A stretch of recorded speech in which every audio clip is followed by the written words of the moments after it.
You're listening to the OCD Stories podcast, hosted by me, Stuart Ralph.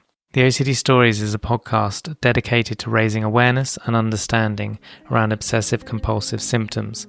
I do this through interviewing inspired therapists, psychologists, and people who have experienced OCD. Welcome to the OCD Stories. And welcome to episode 491 of the podcast. And in this one, I chat with Rowen, who has kindly agreed to share her OCD story with us.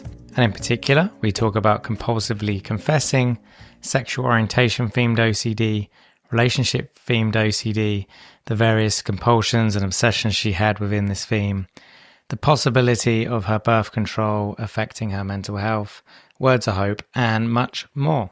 If OCD is interfering with your life, OCD can help. Their licensed therapists specialise in exposure and response prevention therapy, the most proven therapy for OCD. With NoCD, effective treatment that is 100% virtual is available for children and adults with OCD. And most members get started within 7 days on average. No hassle, just real, science-backed help and support between sessions. Begin your journey at nocd.com, or the link will be in the episode description. So thank you to Rowen for her time and story. I deeply appreciate it. Thank you to you guys for listening. As always, it means a lot. And without further ado, here is Rowen. Welcome to the podcast, Rowen. Thank you for having me. Yeah, it's good to have you on. So as you know, I'd love to hear your OCD story, and you can share that now in as little or as much detail as you want to give. Well, thank you. So just for context, I'm 25 years old. I got diagnosed with OCD when I was 22, so in 2021. I always thought getting diagnosed at 22 was actually quite late, especially considering now that I know what I know. I think I actually had it unofficially from the age of about 6. And there were 2 or 3 obsessions before my main obsession that made me fully get diagnosed, but the obsessions beforehand, I always just thought it was anxiety. But knowing what I know now, I think it was the onset of OCD. So it officially started when I think I was about 6, and I've always been quite a well-behaved child. I hated getting in trouble, whether that was with my parents, a teacher, a stranger. I hated getting told off. And I'm not sure how it started, but I used to confess to my mum constantly anything that I'd done wrong.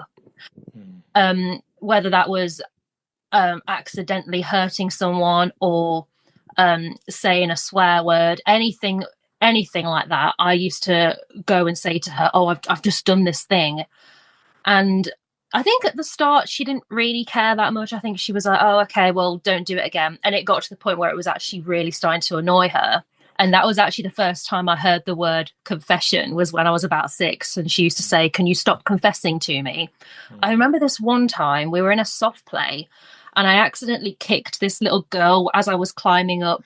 I think it was these soft stairs. I accidentally kicked this little girl, and I turned around and said sorry, and she went, "It's okay." And instead of just leaving it at that, I ran to my mum, who was sat having a coffee, and I went, "I've just accidentally kicked this little girl, but I said sorry," and she said it was okay. And my mum was like, "Okay, I don't need to know that." She was starting to get really annoyed, and she did used to punish me a little bit for it. She'd say, "If you confess to me today, I don't care what it is, you will be on the naughty step." She was starting to get really, really annoyed. I just remember feeling guilty about things that I'd done in the past and things I hadn't really done. I remember this one time when one of my friends, when I was little, had got parents who were divorced. And she was talking to me about them. And just because I was a child and a lot of kids lie, I just said to her, "Oh, my parents are getting a divorce as well." And she was like, "Oh, really?" And then that was it. And then a year and a half later, when I was about 6 and I started having these thoughts, I thought, "Oh my God, I remember over a year ago when I told that horrible lie, I'm going to have to confess that to my mum and dad." And I remember thinking, if I confess this now, A, there's not a lot of point because it was over a year ago. And B, I'm going to get in so much trouble. But I didn't care about that. I confessed regardless. And I did get in trouble because my parents were like, "Why would you tell people at school that we're getting divorced when we're not," even though it was years ago. But I thought, I've got to say something. I've got to get rid of this guilt. I honestly felt like I killed someone. It was awful. And I think because of the whole confessing side of things, I do think that was probably the start. It wasn't, I wouldn't say it was awful, and it definitely wasn't like textbook OCD, but the way I felt then was actually very similar to how I felt when I got a bit older. So the next, I'd say, obsession slash compulsion that happened was between the ages of like 8 and 10. Every time I went to a sleepover, or I had a friend come over for a sleepover, everything would be fine. And then as soon as my friend would leave, or as soon as I came home from the sleepover, I'd get so upset. It was as if I really, really missed them, but I didn't miss them that much. It was really, really weird. The first couple of times it happened, I think my parents just thought like, oh, she's just a bit sensitive. And then it started to happen every single time. And it got to the point where I started saying to my mum, I don't want to go to so and so's house because I'm going to have to come back and then I'll be upset. And I was really starting to avoid going to their houses because I just hated how it made me feel when I came home. I remember being at the pub once and I'd just come back from my friend's house and I just started crying at the table, and my mum had to take me to the toilets and like understand why I was crying. And I remember telling her like, oh, I'm just really sad because I've come home from so and so's house and I just feel so sad and bored. And she like gave me a hug and everything. And as soon as that happened, I felt instant relief and I just felt so, so happy. But that continued for about 2 years, up to the age of about 10. And I didn't like avoiding the places because I actually really, really wanted to go, because you know what 10-year-old doesn't want to go to a sleepover? It's amazing. But I just thought I can't go because if I go to that person's house for a sleepover, as soon as I get dropped off home, I'm going to have those horrible sad feelings again. And I don't want that. So I'm going to avoid. So that was kind of the second incident, because I think that was where the avoidance came in. So at first it was confessing, and then it was avoiding. Still, I wouldn't say that was well-known OCD, like even like knowing what I know now. It took me a long time to work out, oh my God, maybe what happened when I was younger with my friends. Maybe that was part of it. I always just thought it was anxiety, but I think maybe it was part of it as well.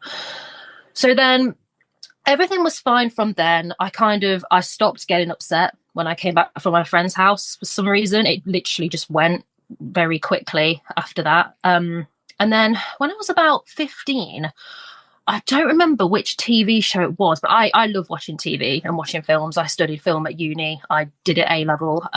I've always been a massive film geek. I love watching things like that. And I was watching a TV show, and in the TV show, there were, I don't remember if there were loads of characters or if it was just one character that was a lesbian. It was one of the two. And that was my next obsession. I started to think, oh God, what if I'm secretly gay?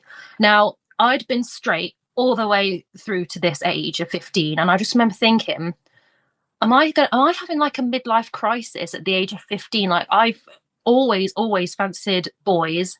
And now what if I start fancying girls? Like what if one day I just wake up and I'm a lesbian? And it was really weird because my family are very, very liberal. Like they would not have cared if I was gay or not.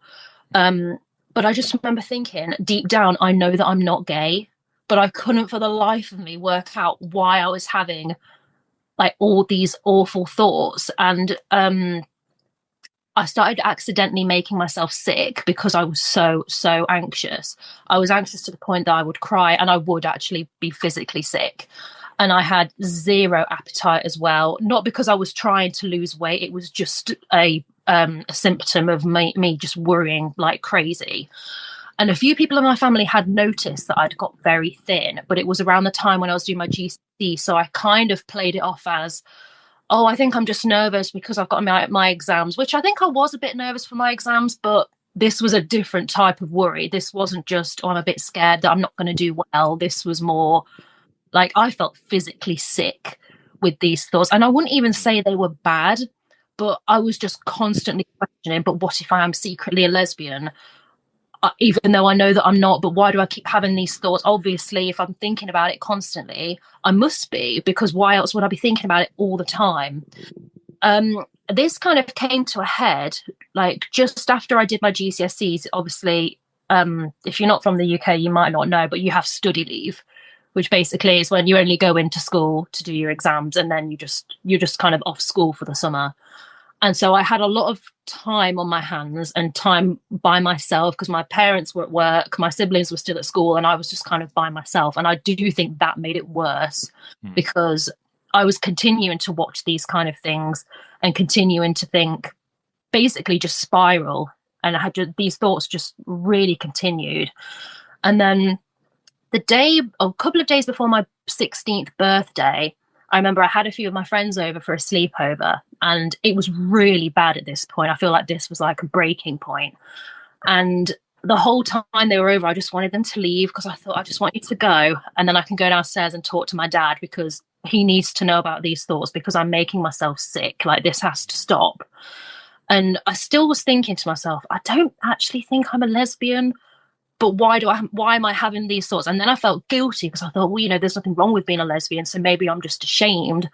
And it was just really horrible. It was a really horrible time. And then I remember my friends left, and I was so nervous because I thought, when they leave, I'm going to have to go downstairs and tell my dad, because my brother and sister were at my grandma's house for the night so that I could be on my own. And I thought, okay, I've got like a half an hour window before they come home, and then my chance is gone. I've got to go downstairs and I don't even know what I'm going to tell him because I don't even know what the hell's going on in my own head.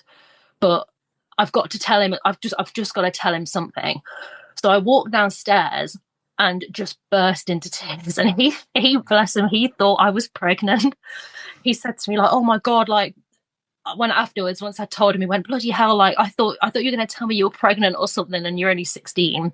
So I don't remember exactly how I told him, but I basically said, I keep having these thoughts about whether I'm gay, and I don't think I am, but I can't stop having thoughts that I could be, and I'm really, really stressed, and I keep making myself sick. And my dad was really nice. He was like, you're only 15, your hormones are going crazy, like, everyone has weird thoughts. He did say, like, the thoughts themselves actually aren't what's worrying me, it's the fact that you're making yourself sick. Like, that to me isn't normal, and I, like, whatever you're thinking about is fine, but the sickness thing is the thing that's really bothering me. And he did say, he was like, we don't care if you're a lesbian or not, but I personally don't think you are. I do think it's just hormones. And I know that sort of thing you've got to be careful saying to people who actually are gay, because it can like invalidate them. But in my case, like, I'm not, and I wasn't, so it actually did work in that instant. And so he rang my mum, and they were talking about it over the phone. I don't know if he said exactly what had happened, but he basically said, Rowan's really upset about something. She keeps on worrying that she's gay, but she's not. Like, I don't think he really understood it, but I didn't really understand it either. And so he comforted me. And then after that, those thoughts kind of went away. I had a few days afterwards where I was kind of still a bit sensitive. I was still a little bit fragile. But then they kind of just went away on their own. And then I remember my sister was watching The Vampire Diaries, and I started watching it with her. And it was almost like I just turned back, and I was like, oh my God, this is, I knew that I wasn't gay because I fancy all these guys.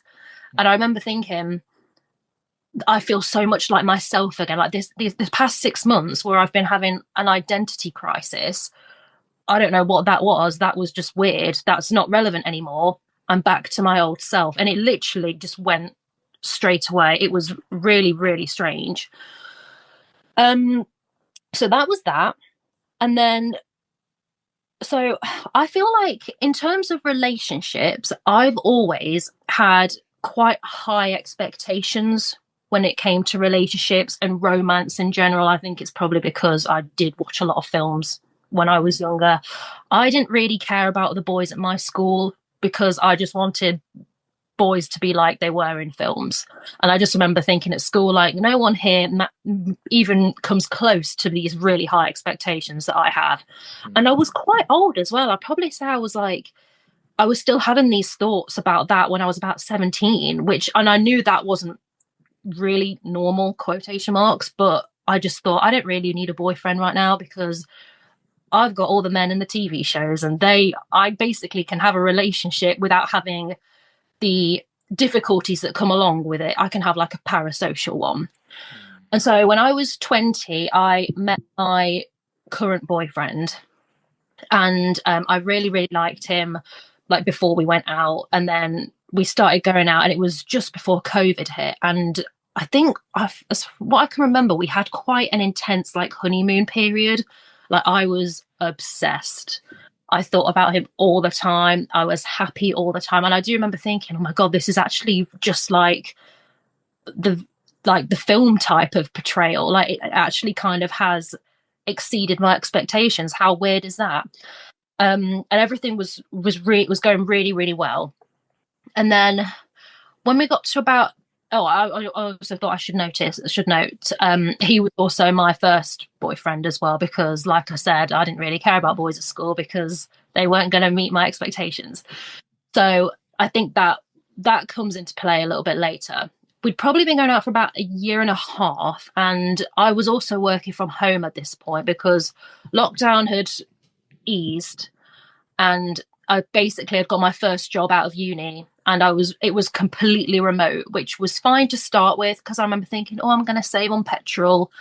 But then after like 4 or 5 months, I started to feel very isolated. I'd gone from being at uni, where obviously you're living with people, you've got loads of people on your course, there's people your age and a bit older all around you. And now suddenly I was in my room by myself. That was my office. And I was literally just seeing my family members and my partner on a regular basis. My partner would come over to me at the weekend, or I'd go over to his at the weekend. So aside from like 5 people, I wasn't really seeing anyone. I wasn't interacting with anyone. And it was really, really, I think it was starting to get to me. And it kind of got to the point where I wasn't even that excited to see my partner anymore, because I was seeing him all the time and he was the only person I was seeing. I was thinking, oh, I'm not even that excited to see you all the time. Like, obviously, we've been together a year and a half at this point. So I was well aware that, you know, those butterflies and lovely feelings aren't going to last forever. I was well aware of that. But I think part of me thought, oh, but that's not going to happen to me. I'm going to have that forever because I'm one of the lucky ones. And at this point, it was starting to go away. And I had noticed it a little bit that, oh, I'm not as excited to see him anymore. Or could that mean something? Oh, probably not. Like, I was kind of brushing it to one side. And then we went to Beaver Castle one day.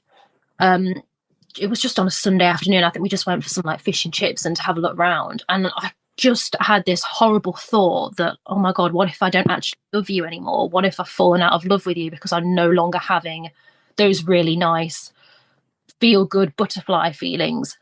And it was the same anxiety that I had back when I was 15 about the sexual orientation. And it was also the same anxiety that I'd had when I was younger with the confessing and with the whole friendship thing. So I was sick again that day, and I kind of just blamed it on the fish and chips because I wasn't really sure what had happened. Because I remember thinking, I don't want to split up with you. Like, I want to be with you, but I just really don't like these feelings. I'm not really sure why I've had them, because nothing's really happened with us. We're still in a really good place. The only thing that's changed is time. Like, we're no longer in the early days anymore. So the next 2 days were absolutely torture. I was just going over the thoughts. I was still thinking, okay, maybe I've just fallen out of love. Maybe I love him, but I'm not in love with him, and I'm not really sure what the difference is. I started to think, oh, you know, sometimes he's a little bit loud and sometimes he's a bit annoying, but even though I'm annoying as well. But I wasn't thinking about that. I was just focusing on him, and I was basically focusing on all of his flaws. And I spoke to my dad about it, because my dad has kind of always been very like, he's a really good person to talk to. He's very, very understanding. So I spoke to him, and obviously without context, if someone's saying to you, because I remember I just kept saying, oh, I just keep having doubts about my relationship. Like, recently I'm just having doubts. And obviously if someone's coming to you saying that, the first thing you're going to think of, well, is maybe you should break up with them. And when he said that, it genuinely, I think at one point I actually like put my hands over my ears and said, don't say anymore, don't say anymore. I was so heartbroken when he said that, because I thought, I don't want to. I really, really don't want to. But what if I have to? Like, what if this is the beginning of the end? All these people talk about breakups, and is this what they go through? Is this what I'm going to have to go through? And because he was also my first partner, so my mum and dad got together very young. They were at school, and then they ended up getting divorced when they were in their early 40s. And my dad was kind of basically saying, he's only your first boyfriend. Most people don't stay with their first partners. It's fine. Just you'll be absolutely fine if you break up with him. And I remember thinking, because he's my first partner, am I going to have to break up with him to get life experience? Am I supposed to break up with him and then go and date loads of other people, even though I don't really want to do that right now? So that was another thing that made me think, oh God, maybe I have to break up with him because he is my first boyfriend. And as I've been told, people don't usually stay with their first partners. Usually their first partners is kind of like almost like a trial run. Nobody really stays with their first partners. So I ended up ringing my boyfriend the following day. And I sent him a really, really long message, basically just saying, oh, I'm really scared. I'm having doubts. I'm really sad that I don't have the same feelings as I did at the beginning. I think I just kept saying to him, I'm having doubts. That's basically all I could describe was I'm having doubts about our relationship, but nothing's happened. And then I sent the message and then went and sat in the bath and was just crying, like waiting for him to ring me. And he did ring me, and he basically said, don't worry about things like that. Like, I don't have the same feelings as we did at the beginning. It's not like we're moving in together. We're not getting married yet. Like, we've only been together a year and a half. Just don't worry about things like that. It's okay. Because he's quite different to me in terms of I'm quite an anxious person and he is not an anxious person. So I think it bothered him a little bit, because I think he probably thought, oh, where's this come from? But I think he was able to realize, oh, okay, she's obviously just a little bit stressed, maybe. So I told him this, and then I felt really, really reassured afterwards. It honestly felt like a weight had been lifted. And I kind of thought, okay, that's obviously the weird few days I've just had about me doubting, that's probably going to go as well, just like everything else has gone.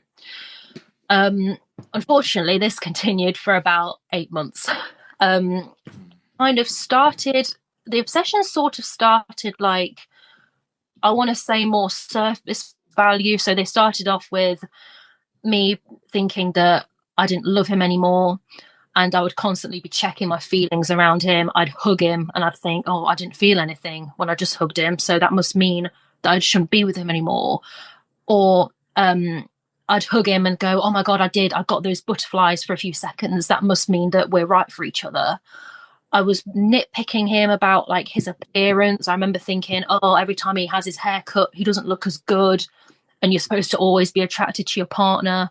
And I'm not always attracted to my partner. And I'm sure he's not always attracted to me. But I don't care about that because that's not important. But what's important is how I feel about him. I started thinking, maybe what if he's not funny enough? Like, sometimes he makes jokes and I don't get them. Really, really awful things at the beginning, but they were probably more like surface level ones. I remember because we used to Snapchat each other quite a lot. If he'd Snapchat me a picture where he looked good, I'd immediately screenshot it. And then every time I felt like the thoughts come back, I'd go into my phone, look at the picture. And most of the time I got like the nice feelings back. And I thought, oh my God, I do find him attractive because I'm looking at the picture and I'm feeling all good inside. So that was obviously, I didn't realize it was a compulsion. I just thought it was me trying to help myself. I did do a lot of Googling at the start, but then I remember very quickly I got scared of Googling because I used to read things I didn't want to read. I used to see a lot of like 10 reasons why you should break up with your partner, and I did actually used to avoid them because I thought that is not something I want to read, because if I take a quiz and it says I have to break up with my partner, I will genuinely feel like I'm having a panic attack. That is not something that I even want to go near. I started to have really horrible thoughts about cheating.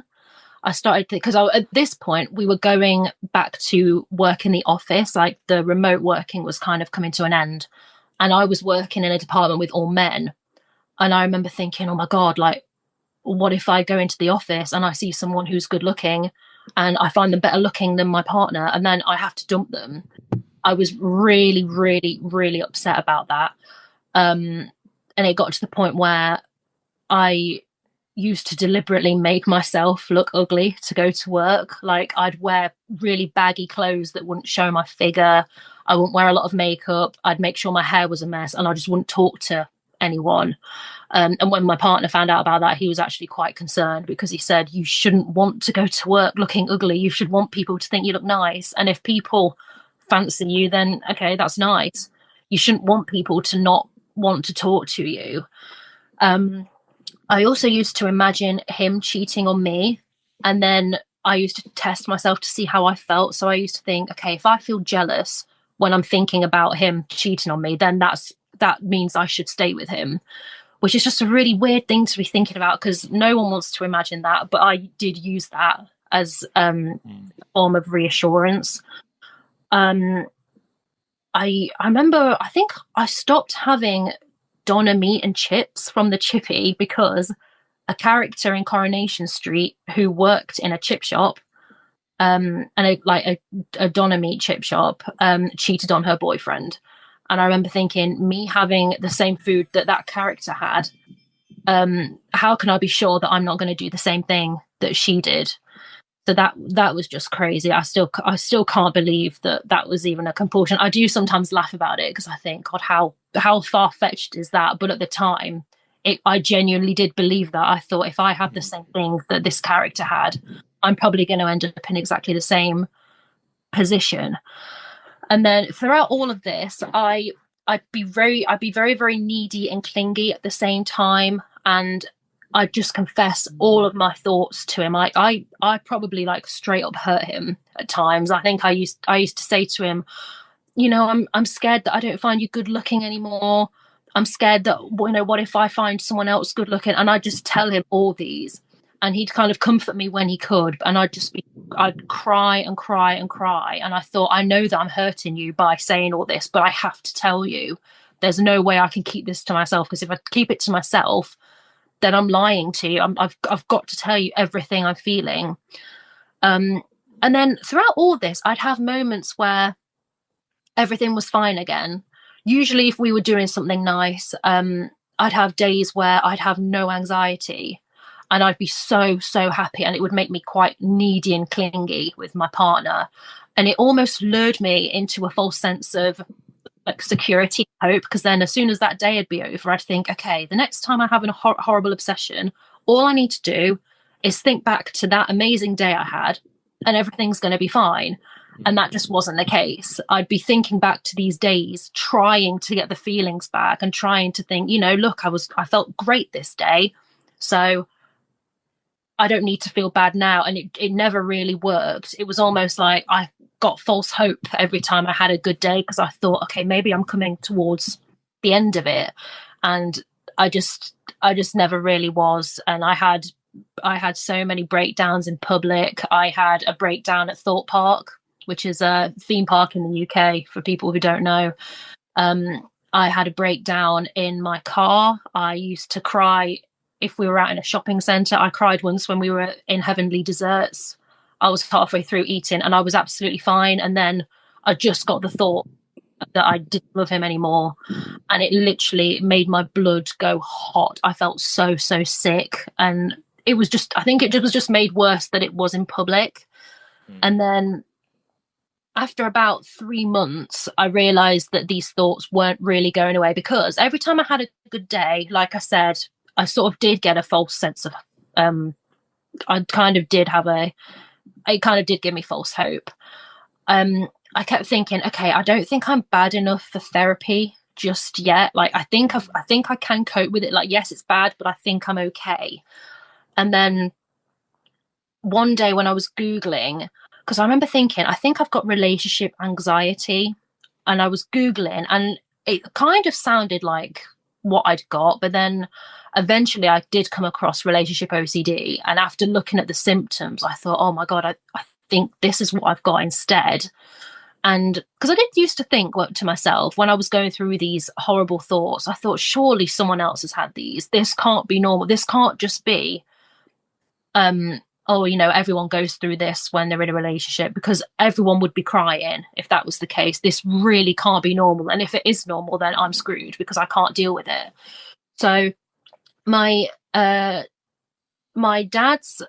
works with someone who was a well-being officer. So I had a call with her, and she was really, really nice. I mean, I didn't really know it was OCD at the time. So I remember just like telling her my problem. And she was really, really good. She was like, relationships are really, really hard.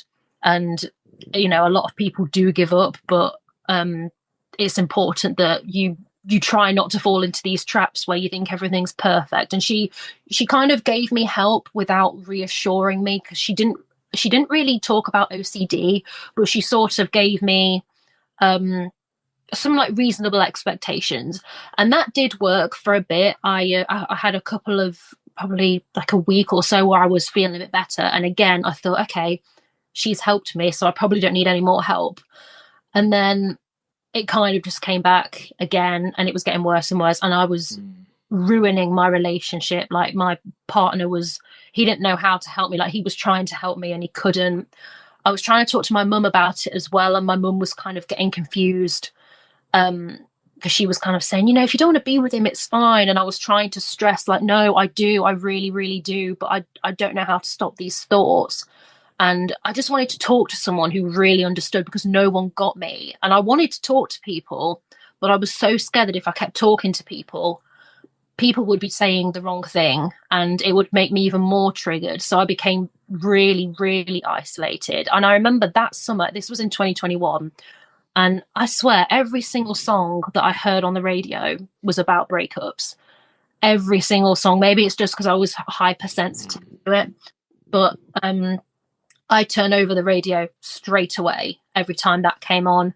And I stopped watching loads of films, any film that involved breakups or anything like that. Like, I didn't even watch Friends, like the bit with Ross and Rachel. I thought, I can't watch that. Like, that's just way too triggering. I remember this one girl in the office once talking about how she was with her ex-fiance for like 7 years, and I ran to the toilet and was sick, because I thought, oh my God, you were with someone for 7 years and you're not together anymore. How the hell are you coping? I've only been with my partner for 1.5 years, and I can't imagine not being with like that person. And I had no idea why this girl's relationship ended. It could have been an awful relationship, but I didn't even think of that. I just overheard it, and I just immediately felt sick. And I used to get really upset when people would say, like, oh, you don't see a future with your partner, then there's probably no point, you should probably break up. That used to upset me, because I used to think, well, I don't know if I see a future with them, because I don't want to live like this. This isn't a future for me. Like, I'd rather not be here if I'm constantly having these thoughts. Like, I can't think about marriage yet, because this is absolutely awful. So I contacted a mental health service in, I don't know whereabouts it was. It was called Vita Minds, and they were really good, because they sent out a survey for me, and I think it's free, which is probably why this was the case. But I spoke to the woman over the phone, and she was really, really nice. She was very sympathetic, and I do think she understood what I was going through. But then afterwards, a couple of weeks later, she said, unfortunately, because you don't want to harm yourself or harm others, we just don't have like the funds to help. Like, because we're like a charity, we only have like a certain amount of resources, and we have to prioritize the people at that severe end of the spectrum, which I completely understood. Part of me did think, yeah, but what happens if the people in the middle of the spectrum then go to the severe end because they're not getting help? But I did understand like where she was coming from. So after that happened, I thought, okay, I'm going to have to go private. Like, I know it's expensive, but it's an investment. So I don't care. I will more than happily look for a therapist. So I did find one, and I still see her now. I don't see her very often, but she was absolutely amazing. I explained to her everything that had been going on. And I did say to her, I don't think it's just anxiety. I think I do actually resonate more with the OCD side of things than the anxiety. And she did agree with me as well. She said, It sounds like it definitely is. And I was seeing her I think I was seeing her like every 2 weeks at the start, which if I could go back and go every week, I absolutely would have done, because I definitely needed to see her every week. But because it was the first time I was actually seeing a therapist, I didn't really want to go in like feet first. Well, I was still a little bit nervous. So I was seeing her for every 2 weeks, and things were still really, really bad. I found that every day on a Friday, usually on a Friday, people are happy because they're finishing work and it's the weekend. Whereas I was so nervous because I thought I'm going to have to see my partner. And as soon as I see his car, the feelings are going to be there and the thoughts are going to be there. And I'm going to be making his time miserable because he's having to deal with a really needy, crying girlfriend where he doesn't really know how to help me, but he's trying to help me. And then on Sunday, when he'd leave or when I'd leave his house, I'd be so upset because I'd miss him. And I also remember thinking, oh my God, this Friday, I'm going to have to do it all over again. It was just an endless cycle. I kind of lost a lot of like interests as well. Usually things to do with like makeup and skincare. I remember seeing I think it was Charlotte Tilbury. It was an advert about a new makeup product. And I remember thinking, well, I can't wear that makeup product because if I wear that, then people might think I look good. And then I'm obviously trying to impress people who aren't my partner. I genuinely thought that. And so I thought, well, there's no point me trying to look nice anymore. I was also really hyper focused on like what my family thought of him and what my friends thought. Like every time he was around at my house, I'd be watching my family's faces. If he said something that wasn't funny or if he said something that was a bit weird, I'd be looking at them, and if they made a weird face, I'd instantly think, oh my God, they hate him. They obviously think he's not right for me. They're probably laughing at me secretly. They're probably thinking, oh, how's Rowen picked someone who is not right for her? And it was absolutely awful. And I used to tell my partner this. I used to say, why did you make that weird joke? Like, my dad wasn't laughing. Why did you say? And it was kind of upsetting him because he was kind of having to walk on eggshells around me all the time. And he felt like he couldn't be himself because I was constantly nitpicking at him. And I wasn't doing it to be horrible. I thought if he does exactly what I want, then I won't have these feelings, which was very, very, very controlling. But I wasn't being controlling to like coerce him. I just didn't want the anxiety anymore. And I thought if I control how he acts and how he has his hair and how he dresses, then I'm not going to get the anxiety because I'll be doing everything right. Obviously I realized very quickly that was not possible and not healthy. So that did not continue, and he wouldn't have let that continue anyway. But that was just something that I thought, oh, maybe this will help. And then the first time I ever had a panic attack was on the 1st of November, 2021. I remember it was a Monday. And the weekend before, it had just been on me all weekend. I'd not really been able to have a break. Usually I'd have like a few days where it would be fine and then it would come back. Whereas this weekend, it was nonstop. I was having so many horrible thoughts. And I stayed over at his house on the Sunday night because I didn't want to go home, because I thought I just want to be near you. I just want to like cling to you because I'm scared if I go home, then if I'm not near you, then I could break up with you type of thing. And I was having so many horrible urges. And then I drove into work, and the whole day at work, I was feeling so low and I was just having so many horrible thoughts. And then on the way home from work, I remember there was so much traffic. It took me forever to get home. And I just wanted to get home and just cry to my dad. I'd already texted him at work saying, I've had the worst weekend and I'll need a hug.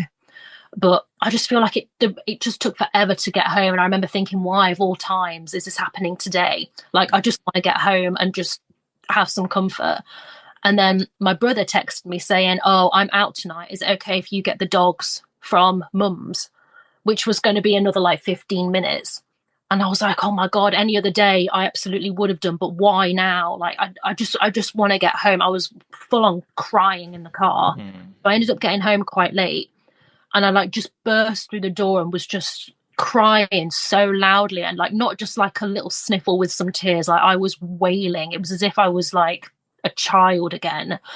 and I was breathing so heavily, and I didn't realize it was a panic attack at first. I later told my therapist, and she's told me that it was. But I've never felt like that before. I felt like I was going to die. I was so upset. And my dad comforted me. He gave me a cup of tea and was like hugging me. And I think at this point, he realized at this point that it wasn't a relationship problem. It was more of like a mental health problem. Just because I think he gathered very quickly that this behavior isn't normal. Like, you should not be coming home 4 out of the 7 days in the week crying and asking me over and over again, do you think I'm in the right relationship and all that? Like, that's not normal. So that was the first time I had a panic attack. I remember Christmas was okay. I remember being really worried about whether or not I'd have a good Christmas, because this was the first time that I'd be experiencing Christmas with this new anxiety and OCD. But I remember that Christmas actually was fine. I think it let me have a little break just for those couple of days. And then around New Year's Eve, me and my partner had planned to go and stay in a hotel in Nottingham and just go out for some drinks. And I ended up getting COVID on the 30th of December. And my dad and his girlfriend also had COVID. So obviously we couldn't go out. So I couldn't go to the hotel and everything. So me, my dad and his girlfriend just isolated in our house. And the first day or two, it was fine. We were just it was a bit depressing, obviously, because it was over New Year, but this was still during COVID. So no one was really doing anything. So I didn't feel like I was missing out too much. And then after 2 or 3 days, the thoughts just got worse. And the thought that I think it was more the fact that he wasn't there to give me reassurance, and he wasn't there for me to hug, because I used to literally hold on to him like I was a koala bear, because I was terrified of letting go, because part of me thought, okay, if I hug him this tightly, this will prove to my brain that actually I should be with him. And not being around him was really, really getting to me. I was FaceTiming him for ages during the night, just crying and telling him that, I was really, really sad, and the thoughts were just getting worse. And then I had a day where I was fine, where we went on a little walk, and I was telling my dad all this at the same time. So he was in the loop with all this. And my therapist was helping, but obviously at this point I was still only seeing her for every 2 weeks. So I kind of made a decision then that after Christmas I was going to go back every week. I also started listening to the OCD stories around this time, but I only listened to one episode because I was scrolling to try and find a relationship themed one. And I did find one, and I think it did help me, but it did trigger me a little bit. So I clicked off it. So that was my first introduction to podcasts and everything. And I remember thinking, okay, these look good, but I don't think I'm there yet to be able to listen to them, because I'm just scared that it's going to tip me over the edge.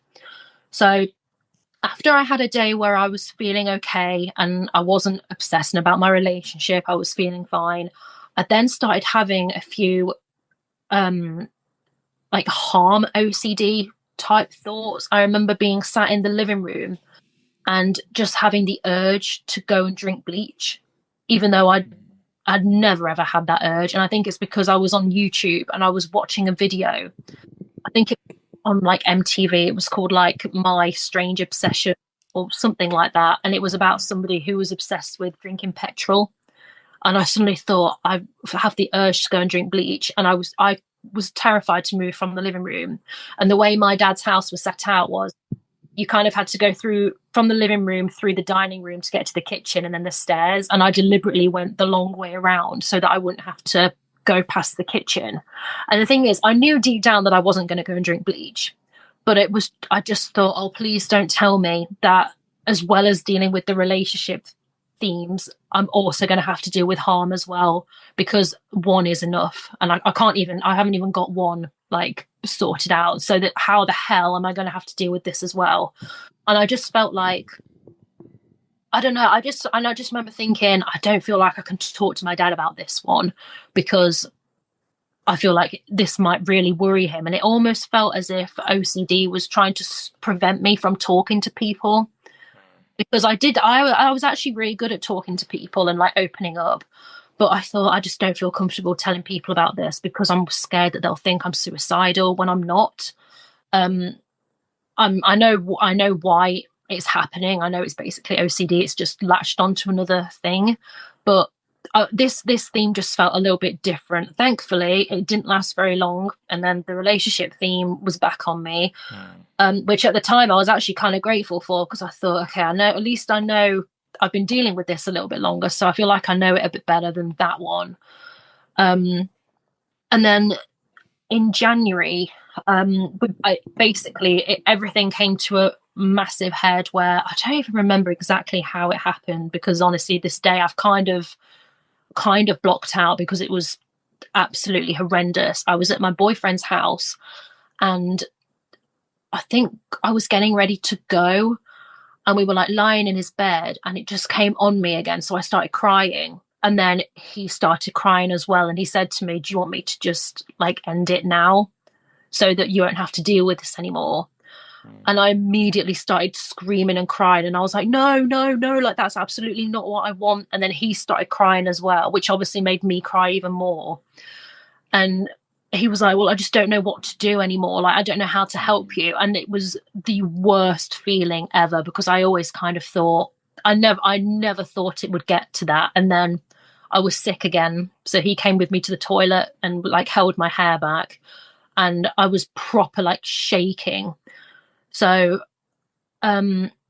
everything worked out okay towards the end. I messaged my dad. I explained to him what happened, but I was just so shook up that it had got to that. I don't really see my partner cry very often, because he's not really a crier and he doesn't really get anxious. So the fact that he was, and the fact that he was even contemplating ending our relationship to help me, even though I knew deep down it probably wouldn't help, because I knew that as soon as it was ended, it would probably just latch on to something else anyway. So I knew that was not what I wanted. And then the entire drive home, I was just crying the whole time. I honestly could not see.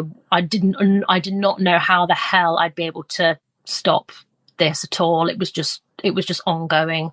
And I think as well, because it was affecting other people, that made it even worse, because I felt a bit of pressure to kind of not get better, but to help myself more, because I could see it was really impacting my partner. And my dad was so worried about me. And I remember thinking, I'm 22 years old and you're worried about me like I'm a 10-year-old. You shouldn't have to deal with this. I'm an adult now. I should be able to kind of deal with it myself a little bit easier, and I just can't. So I want to say that was like the lowest of the low. That was really, really bad. And then I told my mum about it the next day. I sent her a really long message when I was at work, because my mum was aware of this, but because she wasn't quite as clued up about mental health things as my dad, I feel like I didn't talk to her as much about it. And so sometimes when I did talk to her, she didn't really give me the response that I wanted or needed. She didn't really understand. So I sent her this big long list of like what had been happening, and she seemed to really, really get it, which was obviously really, really nice and validating. And then a couple of days later, I think it was called a like a disassociation episode. I don't think it was depression, because I did ask my therapist and she said it sounds like a disassociation episode. And it basically happened when I was with my mum. And because I had episodes before where the thoughts and the anxiety had got so much that I had gone a bit numb. But this was the first time where it honestly felt like an out-of-body experience. I felt so awful, just because of how numb I was. And because this happened when my mum was there, I think she finally realised, oh God, this is really, really serious. Like, this isn't just her being a bit sensitive. This is actually really scary, because she said to me afterwards it was one of the scariest things that she'd ever seen. She managed to like snap me out of it, and I started crying again, which she was happy about. She was like, no, keep crying, because I'd rather you be crying than sitting there staring like you've just murdered someone. Like, you look terrifying. And then she basically was saying, I just find it weird that it's just come on you quite quickly. Like, I wonder if, like, what could have actually spiked this. And I was trying to say to her, you know, a lot of the time OCD is just like biological, or it's just chemical. You know, it doesn't have anything to do with family members. Sometimes it just happens. And she said to me, okay, but has anything changed like in the last year? And I said to her, well, the only thing that's changed is the day after, a couple of days after the Beaver Castle incident, which is like the first relationship OCD theme, I had the copper IUD implanted, the contraceptive one. And I was like, it's not got anything to do with that because it's the non-hormonal one. And B, I had it put in the day after all the thoughts started, so it can't have anything to do with that. And my mum was like, well, yeah, fair enough, but do you think it's done something? Because it's probably made it worse. Like, I know it's non-hormonal, but the fact that it's got copper, it's doing something. Like, short, like I'll just have a look and check. And she sent me some articles that night. She slept in my bed with me because I asked her to, and she was going to anyway. And she basically found loads of articles about how if you have the copper coil, sometimes an overload of copper can block some hormone that releases serotonin. I'm not sure exactly what it said because it was a long time ago. Yeah. But I read, there was loads of articles about it, and someone had even said that since having the copper coil put in, they'd actually experienced OCD thoughts. And I thought, oh my God, do you think this might be it? And I was still a bit skeptical because I thought, but it can't be because I had it way before and it doesn't have any hormones in. So I'm still not sure. And my mum was saying, I think you should get it removed just in case, because at least then you've ruled out that could be a problem. So I was like, okay, I agree, because I'd had some problems with it anyway and I didn't really like it. So I got it removed basically like the week after. And I don't know whether it was I don't think it was a placebo, because I don't think a placebo would have lasted for this long. I instantly started to feel a bit different in a good way. And I started to feel a little bit stronger to the point where, I was able to listen to some of your podcast episodes and I wasn't feeling triggered. And I was able to talk a bit more about it with my therapist and I wasn't feeling triggered. I ended up buying that relationship OCD book by Shiva. Yeah, I bought that, and I listened to her podcast on her episode on your podcast as well. I followed loads of people on Instagram that were talking about OCD and relationship OCD as well.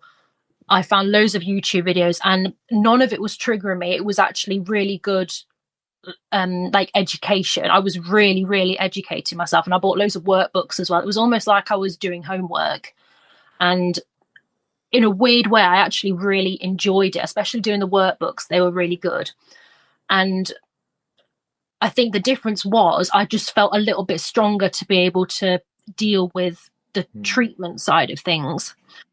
And then I started learning about ERP. I feel like with ERP I was able to kind of do this not by myself, because my therapist did help me. Like, she helped me create like a hierarchy, but I feel like I started being able to do it naturally. So I deliberately started talking to more men at work. I'd not tell my partner every time I was having a thought, or sometimes I'd say to him, oh, I'm having the thoughts, but I wouldn't say to him what about. So he'd still give me a hug and comfort me, but I wasn't actually seeking reassurance. I was kind of just giving enough away, because I also didn't want to keep telling him stuff, because I knew that it was going to be hurtful and I didn't want to hurt him anymore. So things like that kept happening and they kept improving. And then I think acceptance and commitment therapy also started to help me as well. And I started to really dive deep into just really understanding like general relationship expectations and learning about, you know, what's realistic and what isn't realistic. and you know how your thoughts and feelings don't don't equal facts, and to really place a lot more emphasis on your values and your partner's values more so than the random thoughts that you're having, because I would still get them every now and again, but it was so much easier for me to like deal with them. Like 2022, aside from January, was such a better year for me, and I genuinely did not think that was going to happen at all. So I started getting better. I was decreasing my therapy sessions again, and then I kind of increased them because I had a little bit of a flare up. Then I decreased. That's basically what 2022 was like. I'd have a flare up, then I'd be fine. Then it would come back, and then I'd be fine. But it was a lot more inconsistent than the previous year, which was just, it was bad, like all the way through. So that kind of continued, and about a year later, I started having, every now and again, I'd start having thoughts about, so it was still relationship OCD, but it was almost like it was flipped. So I started thinking, oh, but what if my partner leaves me? What if he doesn't think I'm good looking? What if he doesn't think I'm funny and all that? And that was really, really disheartening, because I just remember thinking, I don't know how to deal with that. I think a lot of content out there that I was looking at was mainly to do with obsessing about how you're feeling and about how you kind of put yourself on a pedestal and you're nitpicking your partner, whereas this was the other way round. Thankfully, again, it didn't last for too long. I'm not really sure why it even came on me. I don't know if it probably thought, okay, well, you're dealing with this side, okay, so we're something else at you now. But I basically just dealt with it the same way as I dealt with everything else. I think I did actually message Shiva on Instagram, and she told me herself, just deal with it the same way as you've been dealing with everything else. You know, it's, what did they say? Process, not content, which is really, really important, because I didn't really believe that to start with. I thought, yeah, but the content is kind of important because it has this. But then actually just from that alone, it made me realize that actually content really isn't important. It's how you deal with it. So everything else worked out okay towards the end. And then me and my partner ended up moving in together at the end of 2023. So that was a really, really big step, because I genuinely didn't think I'd ever be able to get to that stage. So from then it's been fine, I guess. Yeah. Yeah.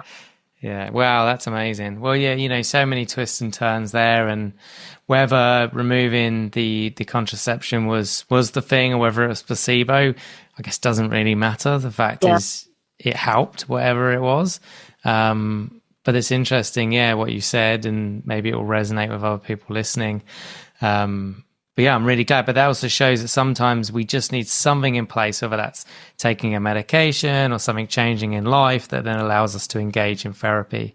Like you said, you were then able to do all the workbooks, listen to podcasts, and and not just read the workbooks. It sounds like you actually did them, which is the whole point of them. So that's really good.